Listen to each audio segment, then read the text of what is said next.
Haleluya. Bwana Yesu asifiwe. Bwana Yesu asifiwe.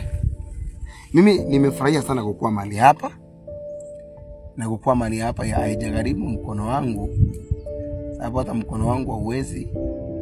Mkono wa Mungu umegharimika sana. Kukua mahali hapa. Na cha ukweli kabisa, mimi nafurahia maana mwana kondoo wa Mungu amezaliwa ndani ya nafsi yangu, na pia amefanyika mwana katika maisha haya. Mimi nimeishi katika ulimwengu huu, si mwana, amefanyika Bwana katika maisha haya ambayo nimeishi katika ulimwengu huu. So cha kunisumbua katika akili yangu sina, ila tu kumtumikia Mungu. Hata kama inakuja kama majaribu mingi mbalimbali, lakini Mungu anatuokoa kutoka kwa hayo yote. What am I telling now? I want to speak to you something very essential. Something that is focusing the kingdom. So the kingdom is not focusing on the strong, it's focusing on the weak. And because God is Mungu anatarajia kufanya wale ambao ni wadhaifu, kuwaibisha wale ambao ni wakubwa, ambao wamepewa uwezo wa kufanya mambo makubwa, lakini Mungu ako na focus ya kuwafanya wakapate kuongoza nchi. Bwana asifiwe. Lakini ili kwamba ukapate kukua ule mwenye Mungu ametrust kufanya mambo yake, lazima ukue ready kutumika. That is the rule number 1. You must be ready to be used. You must be ready to be used. Hakuna option, hakuna shortcut hapo. Lazima ukue tayari kutumika. Haleluya. Kwa wale watu ambao Mungu alikuwa amewapatia neema ya kutumika na wakataa kutumika, Mungu sometimes ama most of the time aliwarasimisha kutumika. Mungu most of the time aliwarasimisha kutumika. And that is the point whereby I am very confident that this is the kingdom that is not focusing ili kupembelezwa. Wewe kubali tu kutumwa na utatumwa. Kubali tu kupitia majaribu na Mungu atakutumia, Mungu atakuwezesha, Mungu atakupanua, Mungu atakunemesha mahali penye haungeweza kunemesha. Hallelujah. This is the focus that is making me confident. Mimi sijawahi kujituma hata siku moja nikasema mimi nataka kukuwa mchungaji, sijawahi kujituma nianze kukuwa mwimbaji. Mimi nilikuwa tu naambia Mungu naomba unitumie. Naomba unipatie neema ya kufanyika mchungaji. Naomba unipatie neema ya kuimba. Naomba unipatie neema ya kufunza mtu neno hili ambalo ni neno ambalo halijachafuliwa, neno ambalo liko clear to the point, halina upako, halina mafuta, neno ambalo halijachanganywa. That is what myself I want. I am focusing myself in. Because kuna kawivu ambako Mungu aliweka ndani yangu. Because looking at the gospel that is going on viral in the world, starting from Benny Hinn to Pastor Nganga, going to somewhere there, all these pastors, yani mention the 2 pastors ambao wako great worldwide. These pastors.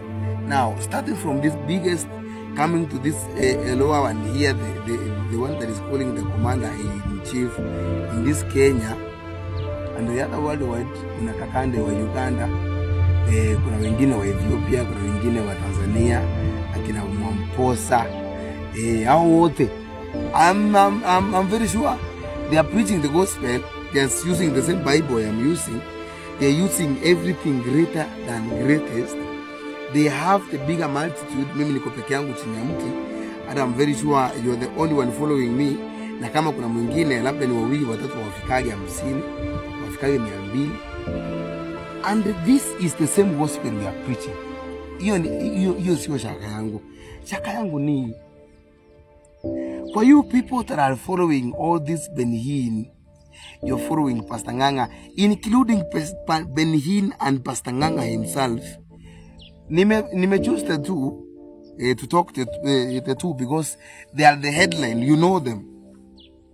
Now, the two pastors with their followers, the many pastors in the world with their followers, are you going to inherit the kingdom of the Lord Jesus? Are you going to inherit together with Jesus? Are you going to inherit together with Jesus? Are you going to sit together at the table with our Lord Jesus Christ, tusimuliane story vile ilikuwa, vile matatizo imetukumba, vile kuzimu ametupiga, vile majini ya bahari Hindi na bahari Atlantic zimetupiga na sisi tukaziwini. Kuna zingine zinakaa zui bahari Nevada zinatupiga na vile tuliziwini. Are you going to inherit? Are you going to simulia that story at the praise of the Lord? I am asking the pastors na wala ambao wanaenda kanisani waumini. Now, for you to prove that your God Jesus is with you at the same journey, note these points. Ili kwamba uamini kwamba Yesu Kristo anatutumia, kwamba Yesu Kristo ako na wewe wakati huu ambao tuko katika ulimwenguni, na kwamba ujue kwamba siku moja utakuwa mmoja wa wale ambao watarithi ufalme wa Mungu. Hizi ndio points. Hallelujah. Look at these points. Where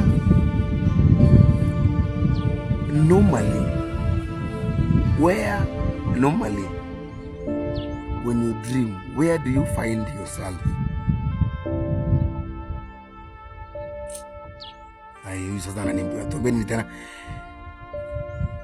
When you are in another environment, when you are asleep, when the body is asleep and the spirit is awake. Yeah. Nimewahi kukwambia siku moja hapa, look at the documentaries of on YouTube that has just niliweka kitambo. Kuna mahali nilikwambia, kuna mahali nilimeshona nikasema hivi, Mungu ni wa utatu. Si ndio? Mungu ni wa utatu. Mungu Baba, Mungu Mwana na Mungu Roho Mtakatifu. Hao watatu wote wana exist as one. Ndio maana Yesu Kristo anasisitiza kusema kwamba mnaponiona mimi mmeona Baba. Yes. Ndio maana Yesu Kristo anasisitiza mnaponiona mimi mnaona Baba.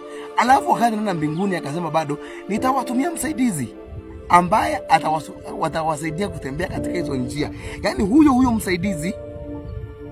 huyo msaidizi ako ndani ya Yesu, ako ndani ya Baba, na huyo msaidizi ni Yesu, huyo msaidizi ni Baba. Haleluya. Wewe mmoja, mimi John, you Isaac, you Mary, another one somewhere from Thiongo, another one from Kiambu Thiongo, another one from Kisii Mokaya, someone Chieng from somewhere Nyanza province, someone Halima from where, from coast. All those people, wewe mwenyewe kama John, kama Halima, kama Mwangi, kama who you are existing three. Hallelujah. And these three is you are existing three, and in these three is God the Son, God the Father, God the Holy Spirit. Now in you there is the Father, and this Father is the Holy Spirit, and the Son is in you, the Holy Spirit in you. I don't know, confused kidogo. Daniel kuna ukilala. Tunaona ukilala kuna mwili. Ukilala sasa kuna ile inaanza kufanya kazi. Kuna ile yenye ilalangi usiku. Umelala ndio, lakini kuna yule ambaye alalangi usiku ambaye ni nafsi. Nafsi ndio huwa unaonaka ukiwa unaota. Huyo mwenye anakujaga in the mind that is representing you. Unajiona ukiwa, for example, uko coast, unaogelea, uko kwa gari, unapika, unakula, kwa kanisani unaimba. Huyo mwenye unajiona ukiwa unaota. Huyo mwenye sasa wewe sio mwili. Ni nini? Ni huyo roho, ni ile nafsi. The soul itself. Huyo ni yule ambaye atakuja kukalishwa kikaoni. Huyo mwenye unaonaga. Huyo mwenye unaonaga the spirit. Huyo mwenye unaonaga anakimbishwa usiku hivi. Anakimbishwa. Sometimes anapaa angani. Sometimes unapata amegongwa na miti. Sometimes amenguka kwa shimo. Huyo. Ndio atakuja kukalishwa kwa kikao cha Roho Mtakatifu. Ile siku ya mwisho. Sio mwili. Haleluya. Sio huu mwili. Huyo mwenye unaonaga ndio wewe sasa. You are the original body. That is the original body. This one is the carrier. Haleluya. Ndio maana unasikiaga mtu ashakufa, ukimkaribia hata kama ni mtoto wako, hata kama ni baba yako, unakuwa na kauoga fulani, because now he has turned. The one that is with you is not the one. The one who made you, mwenye alitukuzaa sasa sio huyo. Haleluya. Na huyo ndiye atakayekalishwa katika kikao cha Roho Mtakatifu, aulizwe maswali vile amekuwa katika ulimwenguni, sababu hakuna wewe hapa. Hakuna wewe hapo ulipo. Hakuna wewe hapo. Huyo ndio every way you go with him. Unaona vile kivuli kinakufuatanga, huyo naye anakufuatanga hivyo. You go together like this. Unasikianga? Oye, wacha kwanza nikwambie mtu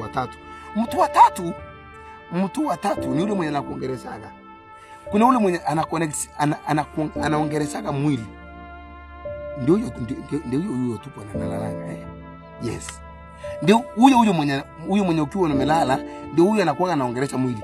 Ukienda uko katikati ya forest na unasikia damu imesimama. Umesikia damu imesimama, mwili imesimama, mawazo imeanza kutanda, kuna kitu wrong mbele.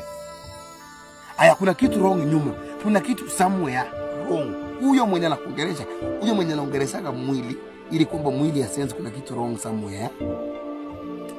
Ndio huyo the soul mwenye atakuja kujibu mashtaka. Haleluya. Sasa wewe umeishi ukifanyisha mwili. Now nimekuwa nikisema that person mwenye atakuja kukaa kwa kikao cha Baba, Mwana, Roho Mtakatifu, kikao cha hukumu, kile the last time, atakuja kuwa ni nafsi, sio mwili. Na huu mwili utakuwa wapi? Huu mwili wote utakuwa wapi? Wanasema mavumbi itarudi kwa mavumbi. So sababu mwili ni mavumbi, utarudi tu kwa mavumbi. Na story yake itaishia hapo. The only time you have for today to enjoy the life with the body is now. Wewe jengeni vizuri, ulie vizuri, vaa, ngara vizuri. Kama ni kazi ya Mungu kufanya huko Mungu, kuhubiria watu, waambie neno vizuri, fanya kila kitu kizuri katika Mungu, ile ambayo inahusu ufalme wa Mungu. After kuambia haya maneno yote, ili tukiyokuwa kulala ikifika, that is the end of you on this world. That's the end of you in this world. That is the end of you on this world. Na kama yule mwenye hakufanikiwa kufanya hiyo kazi yote, alizaliwa akakufia kwa tumbo la mama, ama akazaliwa kakaa siku mbili akakufa, bado all of them, their days on this world has ended that way. Now, amepaki yule mwenye amekulea, ameongoza mwili katika hali zote. Either ameongoza mwili kwenda kwa ulevi, kwenda kwa ukahaba, kwenda kwa ujangili.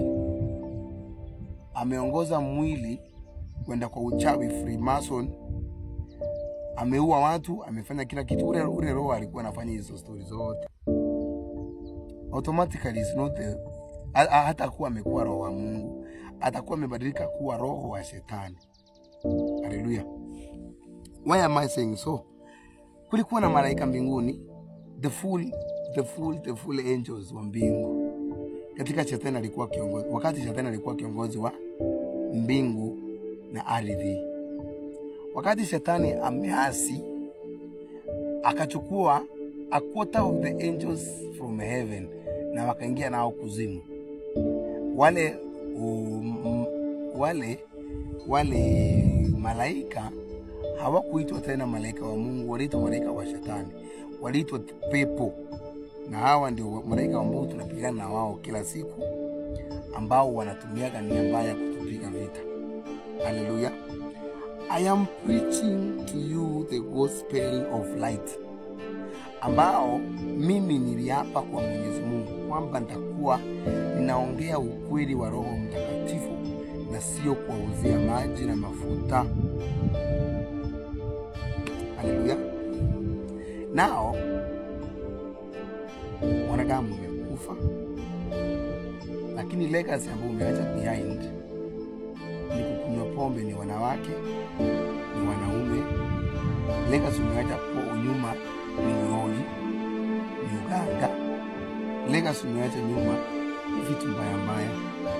Ile judgment that go on your side ni eternal fire.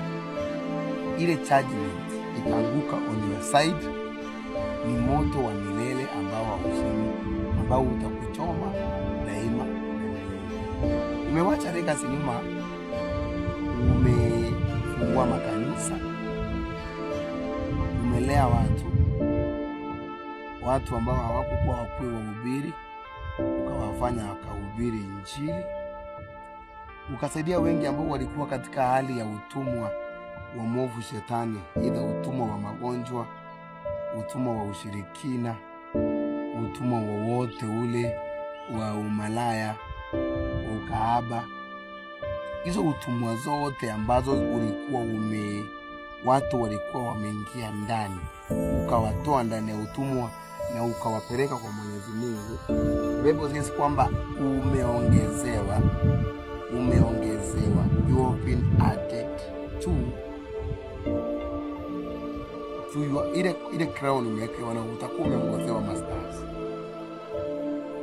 Hallelujah. And that's why I say in heaven there are ranks. There are ranks. Mungu anasema kwamba amefanya mwanadamu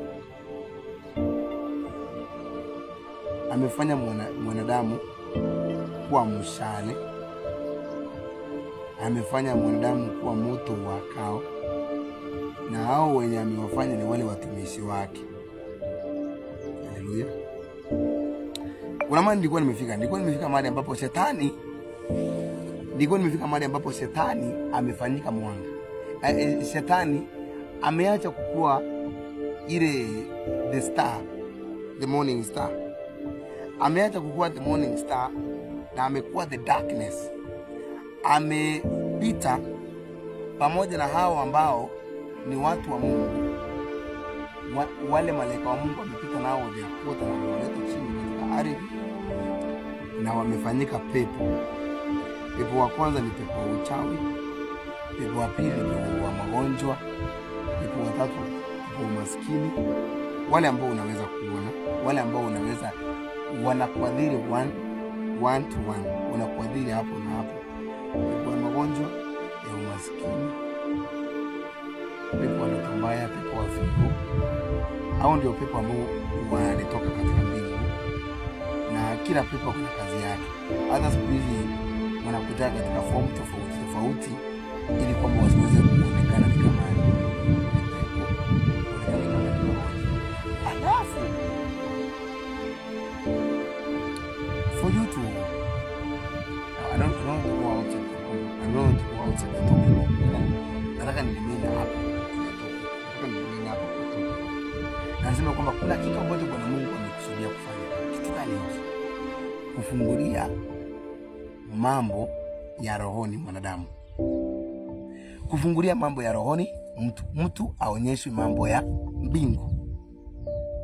This, what am I saying? That the world is interested to break you down as a man. But the Holy Spirit, ambao ni Mungu, he has an interest of magnifying you, glorifying you, and making you great in everything that you have to do. Hallelujah. Na uchache cha aguoni lako. Wewe ufanye mtu wa ndani akuwe na nguvu kuliko mtu wa nje. When the inner man becomes with the strength, huyu wa nje always anadidimia. How can I give you a proof? A proof is here. Wakati Yesu Kristo anaenda katika mlima, amefast for 40 days. Hakukuwa hata anaweza kushika hata mawe hivi. Ilikuwa mzito. Kuna wakati mwili inakuanga inasumbua.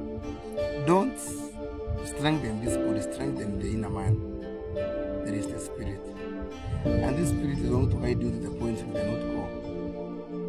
Huyu roho ni atukuongoza kama mahali penye hatuwezi fika. Huyo ndiye anakusaidia chakula, anakusaidia unapata kazi, anakusaidia magonjwa yanaisha kwa mwili, anakusaidia vitu mbaya zinakutoka, unabaki mkabongo bali. And for these few remarks, may I urge you not to hear from the devil, not to hear from the enemy.